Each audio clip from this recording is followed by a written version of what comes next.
নমস্কার বন্ধুরা, আজকে আমি আপনাদের সঙ্গে থোড় পেঁপে কচুর দিয়ে চিংড়ি মাছের তরকারি রেসিপি শেয়ার করছি। এর জন্য প্রথমে থোড়গুলোকে সরু সরু কেটে নিয়ে নুন দিয়ে মেখে রেখে দিচ্ছি। এবার চিংড়ি মাছের মধ্যে নুন হলুদ দিয়ে চিংড়ি মাছটা ভেজে নিচ্ছি। কড়ার মধ্যে সরষের তেল দিয়ে তেলটা গরম হলে মাছগুলো হালকা করে ভেজে নিচ্ছি। মাছগুলো হালকা ভাজা হয়ে গেলে তুলে নিচ্ছি। এবার একটা সরষে, কাঁচা লঙ্কা, রসুন একসঙ্গে একটা পেস্ট বানিয়ে নিচ্ছি। এবার কড়ার মধ্যে আরও একটু তেল দিয়ে শুকনো লঙ্কা আর 5 ফোড়ন দিয়ে সবজিগুলো দিয়ে দেবো কেটে রাখা।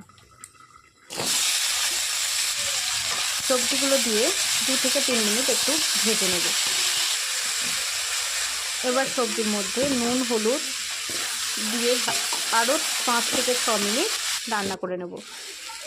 এবার বেটে রাখা সরষে, কাঁচা লঙ্কা, রসুনের পেস্টটা দিয়ে 1 মিনিট মতো রান্না করে নিয়ে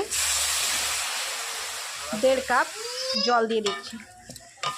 জলটা দিয়ে 2 থেকে 3 মিনিট ফুটিয়ে নিয়ে এবার আমি এর মধ্যে দেব চিংড়ি মাছগুলো দিয়ে 2 থেকে 3 মিনিট রান্না করে নিয়ে দিচ্ছি স্বাদ অনুযায়ী 1 চামচ চিনি।